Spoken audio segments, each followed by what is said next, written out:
बिस्मिल्लाहिर्रहमानिर्रहीम। This is Malik Sufiyan और हम डिस्कस करने वाले हैं phase rule and the phase equilibrium. तो जैसा कि हम लोगों ने प्रीवियस क्लासेस में पढ़ चुके हैं कि फेजेस हमारे पास थ्री टाइप्स की होती हैं। There are the three kinds of phases: gas, liquid and solid. तो how can we distinguish that between the different phases? हम फेजेस के बारे में कैसे डिस्टिंग्विश कर सकते हैं? तो फेज़ हमारे पास सिंगल फेज़ है, डबल फेज़ है, ट्रिपल फेज़ है। वो हम कैसे डिस्टिंग्विश कर सकते हैं, कैसे डिफ़ाइन कर सकते हैं? तो आइए फेज़ के बारे में मैंने यहाँ पर 4 पॉइंट्स लिखे हैं कि अगर ये 4 पॉइंट जिसमें पाए जाएंगे उसको हम सिंगल फेज़ का नाम देंगे, अदरवाइज़ उसको हम डबल फेज़ या उस हिसाब से जिस तरह भी उसमें चेंजिंग आएगी उसको हम उस काइंड में सेक्शन में रख सकते हैं। तो फेज़ के लिए ज़रूरी है कि वो हमारे पास होमोजीनियस हो। होमोजीनियस आपको पता है किसे कहा जाता है? होमोजीनियस कहा जाता है दो चीज़ें जो आपस में मिसिबल हों, एक दूसरे में इस तरह से मिसिबल या मिक्स हों कि हम अपन उनको नेकेड आई से हम उनको डिस्टिंग्विश ना कर सकें, उनको हम अलहदा ना कर सकें, उसको हम होमोजीनियस का नाम देते हैं। फिज़िकली डिस्टिंक्ट का नंबर 2, उसमें फिज़िकली डिस्टिंक्शन पाई जानी चाहिए। फिज़िकली डिस्टिंक्ट मीन हम अपनी आम आँख से उसको हम अलहदा ना कर सकें, सेपरेट आउट ना कर सकें, या हम उसको फिज़िकली अलहदा ना देख सकें। नंबर 3, जिनको मैकेनिकली सेपरेट किया जा सकता हो, ठीक है, जिसको मैकेनिकली सेपरेट ना किया जा सकता हो उसको हम फेज़ का नाम देते हैं। जैसे शुगर और वाटर आपस में डिज़ोल्व कर लेते हैं तो ये हमारे पास होमोजेनियस मिक्सचर है।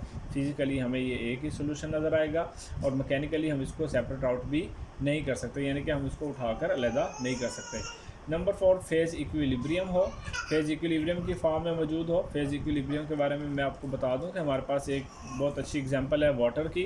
वाटर को अगर हम किसी भी कंटेनर में रख देते हैं तो उसमें लिक्विड के मॉलिक्यूल्स हैं और उसके ऊपर हमारे पास क्या होंगे? वाटर चूँकि एवेपोरेट करता रहता है टेम्परेचर के ऊपर, तो उसके गैस के उसके वेपरस भी वह गैस की फॉर्म में मौजूद होंगे। तो ये देखिएगा, अगर लिक्विड हमारे पास वेपरेट होकर हमारे पास कंटेनर में ऊपर जाना स्टार्ट हो जाएगा तो ये गैस की फॉर्म में मौजूद है। तो कुछ देर के बाद आप देखेंगे अगर ये क्लोज कंटेनर है तो वो वापस लिक्विड की फॉर्म में चेंज होना शुरू हो जाएगा। तो ये वक्त ऐसा आएगा कि इनकी जो नंबर ऑफ़ वाटर और नंबर ऑफ़ लिक्विड के मॉलिक्यूल्स की जो आपस में रेशो है वो क्या हो जाएगी? इक्विलिब्रियम की फॉर्म में आ जाएगी। तो इसको हम लोग नाम देते हैं फेज़ इक्विलिब्रियम। के आपके पास वाटर है, गैस और लिक्विड, ये दोनों इक्विलिब्रियम की फॉर्म में आ जाएंगे, इसको हम फेज़ इक्विलिब्रियम का नाम देते हैं। अगर ये 4 तरह की प्रॉपर्टीज़ पाई जाती हैं तो उसको हम फेज़ का नाम देते हैं।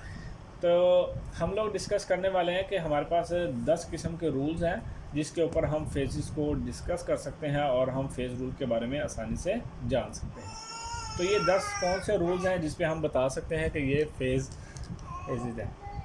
Number 1, mixture of gases. अगर आपके पास होमोजीनस मिक्सचर है गैसेस का, जैसे हमारे पास कार्बन डाइऑक्साइड या ऑक्सीजन इस तरह से आपस में मिक्स्ड हैं कि उनकी एक ही ऑर्डर है, एक ही उनकी स्मेल है, या उनकी मिक्सिंग इस तरह से है कि हम उसको डिस्टिंग्विश नहीं कर सकते, तो वो हमारे पास क्या कहलाएंगी? फेज़ 1 और होमोजीनस मिक्सचर कहलाएंगे। उसकी फेज़ 1 होगी। हेट्रो के मिक्सचर कौन से होंगे? ये हेट्रो गैसेस कौन सी कहलाएंगी? हेट्रो गैसेस वो कहलाएंगी जिसमें हमारे पास अगर दो तरह की गैसेस हैं, ए और बी, और उसमें ए की जो फोर्सेस ऑफ अट्रैक्शन है वो बी से ज़्यादा हों, यानी कि ए में वैन डेर वाल्स फोर्सेस अगर ज़्यादा पाई जाती हैं तो वो लिक्विड में चेंज हो सकती हैं। तो इट्स मीन उसमें प्रोबेबिलिटी है कि वो लिक्विड की फॉर्म में भी चेंज हो सकती है, जिसकी वजह से दो फेजेस आपकी बन जाएंगी, एक गैस की और एक लिक्विड की। तो ऐसे गैसेस को हम लोग हेट्रो गैसेस का नाम देते हैं और इसमें फेजेस जो पाई जाती हैं वो 2 पाई जाती है। Number 2, colloidal solution. हम लोग अलहदा से प्रीवियस क्लासेस में ये पढ़ चुके हैं कि हमारे पास 3 टाइप्स के सॉल्यूशंस होते हैं on the basis of particle size. अगर हमारे पास 1 नैनोमीटर पार्टिकल साइज़ पर कोई सॉल्यूशन मौजूद है, कोई उसमें सॉल्यूट मौजूद है, तो वो हमारे पास ट्रू सॉल्यूशन कहलाता है। अगर 1 नैनोमीटर से 1000 नैनोमीटर तक अगर आपके पास कोई सॉल्यूशन मौजूद है तो वो कोलाइडल सॉल्यूशन कहलाता है।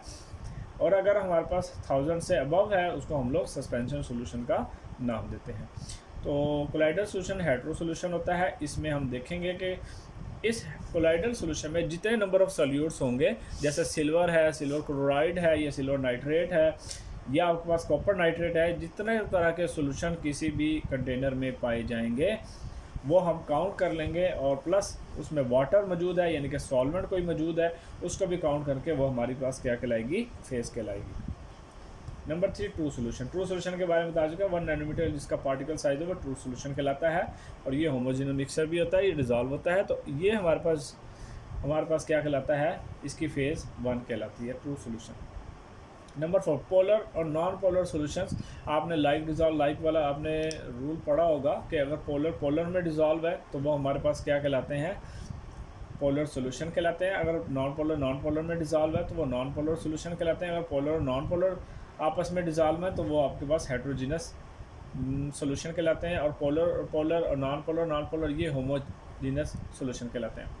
पोलर की एग्जांपल आपके सामने है। अगर आपने वाटर लिया है और आपने अल्कोहल लिया है, इनको आपस में आपने मिक्स कर दिया है, तो ये हमारे पास पोलर है दोनों, और दोनों डिज़ोल्व हो जाएंगे। लाइक डिज़ोल्व लाइक है, हाइड्रोजन बॉन्डिंग पाई जाती है दोनों में, तो ये डिज़ोल्व हो जाएंगे। और ये आप इथेनॉल को और वाटर को आप डिस्टिंग्विश नहीं कर सकते, ये सेम होमोजीनस मिक्सचर शो करता है, होमोजीनस सॉल्यूशन शो करता है, इसलिए इसकी फेज़ क्या होगी, 1। नॉन पोलर है, अगर आप ऑयल को गैसोलीन में डिज़ोल्व कर देते हो, गैसोलीन में आप हल कर लेते हो, डिज़ोल्व कर लेते हो, तो वो हमारे पास एक ही फेज़ शो करते हैं, जिसको हम फेज़ 1 का नाम देते हैं।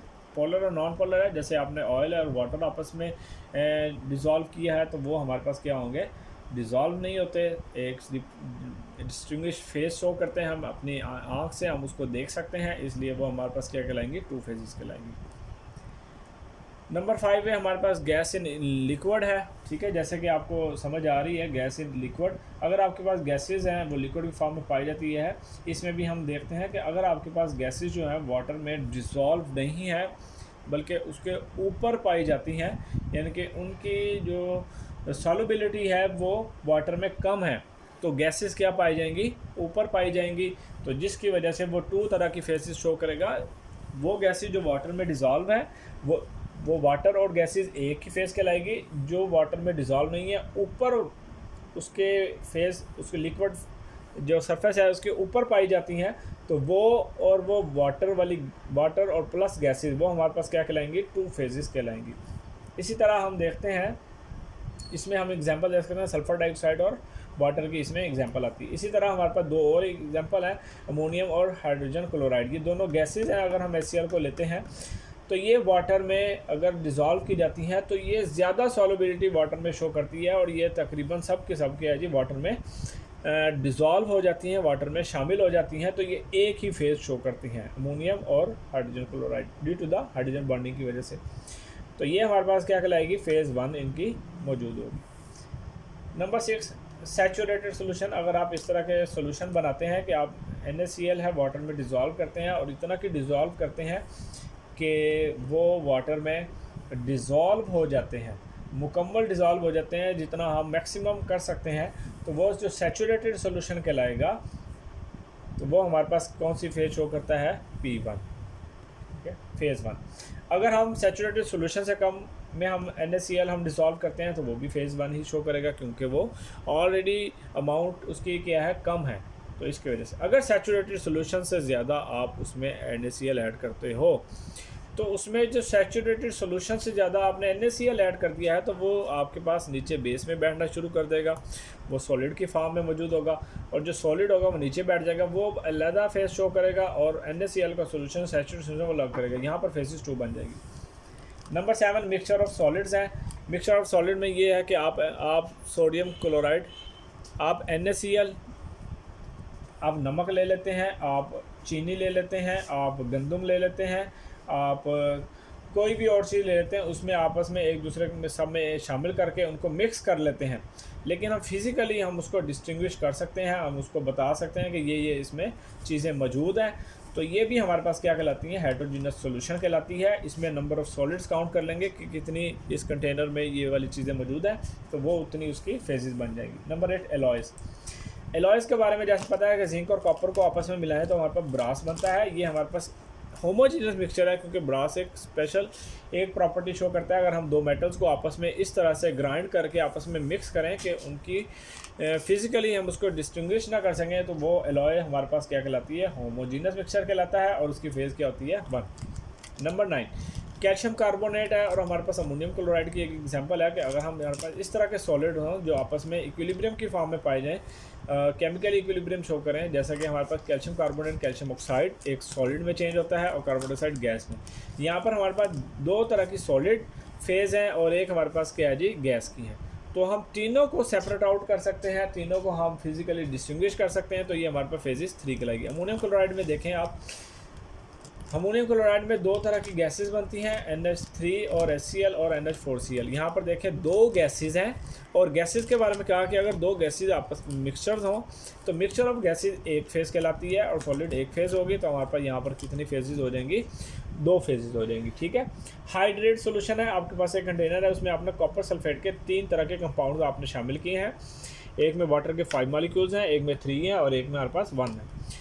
तो ये तीनों तरह के कंपाउंड्स अलग-अलग अपनी प्रॉपर्टी शो करते हैं, इनका कलर डिफरेंस होता है, ये आसानी से डिस्टिंग्विश किए जा सकते हैं। तो इनको भी हम लोग, इनकी भी जो हमारे पास फेजेस होंगी वो 3 कहलाएगी, फेज़ 3। तो अब इन 10 रूल्स को अगर आप आसानी से समझ लेते हैं तो आपके पास फेज़ रूल को समझना, उसको याद करना और उसको अंडरस्टैंड करना आपके लिए बहुत ईजी है। उम्मीद है आपको समझ आ गई होंगी। नेक्स्ट वीडियो के लिए हाजिर होंगे, अब तक के लिए इजाज़त चाहिए। अल्लाह हाफिज़, टेक केयर।